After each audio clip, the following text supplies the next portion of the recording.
Yoo yaa harka fuunee hordoftoonni gurreetuu fi jalatti argamtan hundumti keessan akkam jirtu nagaa keessanii anis baay'ee nagaa godha galata rabbii bakka nagaa taatanii jecha warroonni mana kana baratatan like subscribe gochuudha matee kiyya ta'a jechuudha.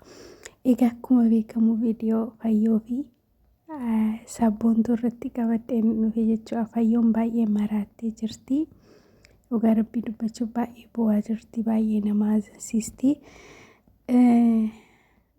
Dogoggorri eenyu bira jira jennee dubbanna gaama. Eenyuun hamannaa eenyu irratti kaanannaa hundumti isaayyuu ulfaata sanaafi xiqqoo dogoggora kan hojjete sabboontuudha jedhee yaada.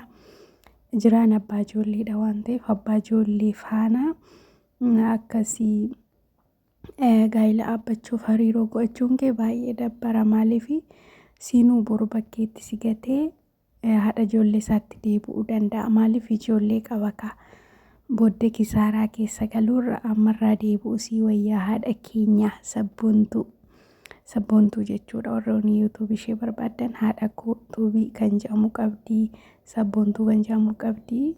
Innaa jiraammoo beektu mana fayyoo jaalalaadha. Fayyoo jaalalaa namni wallaalee hin jiru miidiyaa kanarratti waggaa baay'ee turteetti soo jabduu mucaa jabduudha ammallee jabaattee hojjechaa jirti wanti duubatti ishee deebisee hin jiru garuu baay'ee na ajaa'ibsiistee dhugaa rabbii baay'ee na ajaa'ibsiistee akkatti guyyaa adii dhirsi ishee gaafa jalaa hatamu badaami kabdaal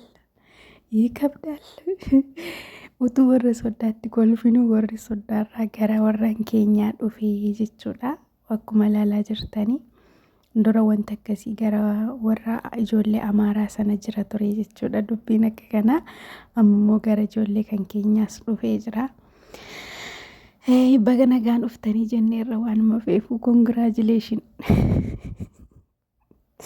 Dhugaa rabbiin hanqoosa miti garuu fayyoo garaana nyaati jechuudha.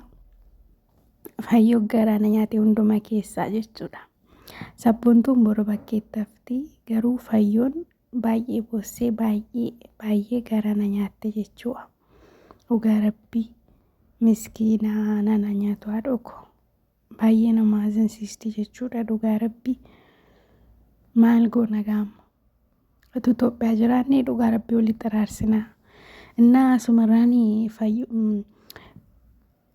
sabboontuuni jiraansiif hin ta'u ijoollee qaba booddee si gatee ijoollee isaatti deebi'uu danda'a. Booddee boo'u keerra amma ijoollee kana walitti araarsitee fayyoo fi abbaa kakuu jechuudha jiraa walitti araarsitee biraa deebi'uu dandeessaa jechuudha. Jireenya kee boriif gufuu akka hin taaneef dhugaa rabbii jiraansiif bu'ee si faana qaxxitaa hin jiraatu ijoollee qaba waan ta'eef jechuudha. Dhiira isa kamiin ijoollee isaa gatee naddeen biraafu maal jechuudha wayinii Oromoo jedhee Abiyyi. Dhugaa rabbii kana innaa girri akkasii dhiisii keessaa bahii jechuudha sabboontu.